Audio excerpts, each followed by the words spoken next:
It's hot cockle summer here in England, and you know what that means, right? Yep, it's hot cockle summer everywhere. You can take me out of England, but you can't take the England out of me. Thank you for joining me today. As always, I want to thank you all for your support. You are all amazing. Now let's get into this video. In the sweltering summer of July 1518, in the medieval city of Strasbourg, then nestled in the heart of the Holy Roman Empire, a strange madness gripped the streets unlike anything ever seen before. It began without warning. A woman known only as Frau Trophäa stepped into the narrow cobbled lane outside her modest home and began to dance. But this was no joyous celebration, no festival waltz. Her arms flailed with violent intensity, her feet stomped against the stone with unnatural vigor, and her face held no trace of pleasure, only blankness, as if she were under some unseen spell. She danced for hours, then into the night, and then into the next day. When concerned neighbors tried to intervene, she pushed them away, unable or unwilling to stop. And then, something even more bizarre happened. People started joining her. Within days, dozens of residents, compelled by an invisible force, joined the dance, spinning and stomping with wild abandon. No music played. No audience cheered. These were not performers, but victims.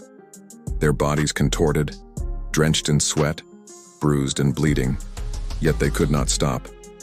Within a week, their number had grown to over 30. By the end of the month, there were more than 400 afflicted. Panic swept through Strasbourg. The city's leaders and physicians scrambled to explain what they were witnessing. There was no plague, no fever, no signs of possession. The leading medical minds of the day blamed hot blood, an excess of bodily humors that, they believed, needed to be purged through more dancing. And so, in one of the most chilling misjudgments in medical history, authorities cleared out guild halls and built wooden stages, even hiring musicians in hopes that by allowing the dance to run its course, the sickness would burn out. But the strategy backfired. The music seemed to inflame the madness. The dancing grew more frenzied. People collapsed from exhaustion, their feet torn and bloodied, some foaming at the mouth, others screaming as if in torment. Eyewitnesses reported seeing dancers continue even after they had passed out, spasming in rhythmic jolts as if puppeteered by unseen hands. Death came not from violence but from within. Strokes, heart attacks, sheer physical collapse. Some dancers died where they stood, only to be replaced by new victims the following day. The city had turned into a theater of the absurd and horrifying. Mothers danced while their children wept. Old men spun until their legs gave out. Priests looked on in helpless silence. The horror became a citywide crisis, baffling not just local officials but chroniclers throughout Europe.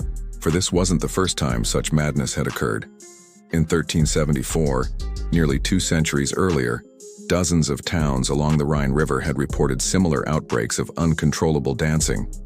But those were sporadic. Strasbourg's plague was unprecedented in scale and duration. The question was, why? Scholars across the centuries have debated the cause. One popular theory is ergot poisoning, a fungus that grows on rye bread and produces effects similar to LSD. Ergotism could, in theory, cause hallucinations, seizures, and convulsions. But critics point out that ergot typically affects individuals, not entire crowds, and rarely causes prolonged, coordinated movement. Others argue it was a case of mass psychogenic illness, what we now call mass hysteria, brought on by extreme psychological stress.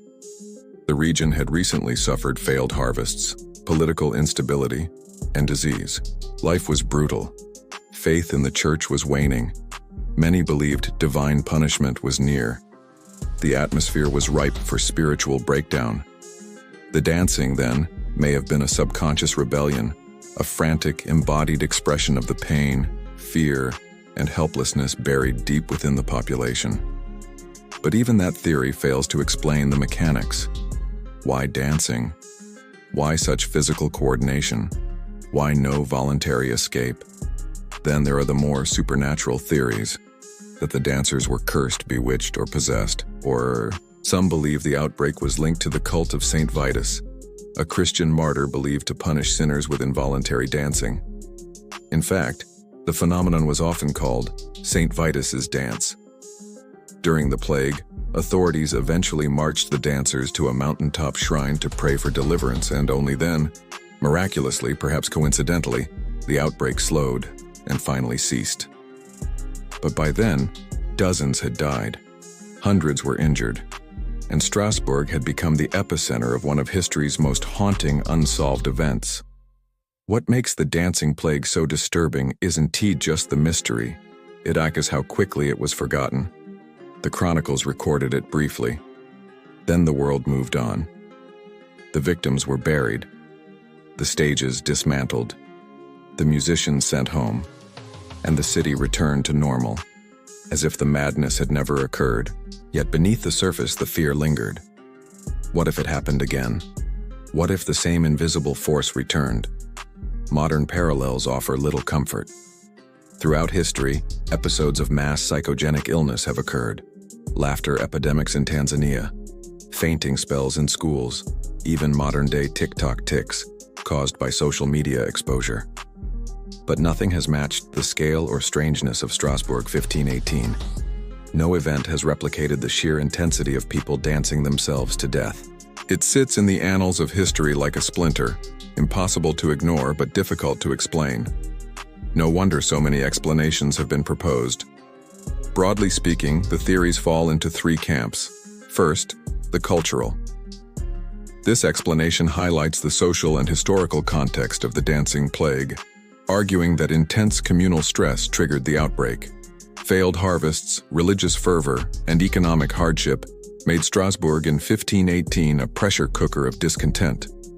Some historians suggest that the dancing was a form of protest, an outlet for frustrations that could not be expressed otherwise. Second, the medical. Here the focus is on the physical aspects of the dancing plague, exploring potential toxins, pathogens, or physiological factors that could induce uncontrollable dancing. The ergotism hypothesis, linking the dancing plague to a rye-bred fungus, is a prominent example. Finally, the supernatural. This perspective views the dancing plague as a manifestation of spiritual forces beyond our understanding. Whether demonic possession, divine retribution, or some otherworldly influence. The connection to Saint Vitus, a saint venerated for protecting against dancing mania, is a key element here. While these categories are distinct, the reality is likely more complex. The dancing plague may have resulted from a toxic brew of cultural, medical, and even psychological elements. Unraveling this complexity is crucial not just for understanding this singular event, but also for grasping the multifaceted nature of human experience. In essence, the dancing plague compels us to confront the unsettling truth that the darkest chapters of human history often defy simple categorization or comprehension. It resists neat explanations, forcing us to confront the unsettling reality that sometimes the most terrifying mysteries are the ones we can't solve. So what do you think? Is there any other explanation for this mysterious outbreak? Let me know in the comments below. Also, if you enjoyed this video, check out this playlist where I cover weird historical events. That's all for today. Thank you for watching. If you enjoyed this video, please consider supporting me. Your support helps me keep bringing you these videos. Thanks again. Take care.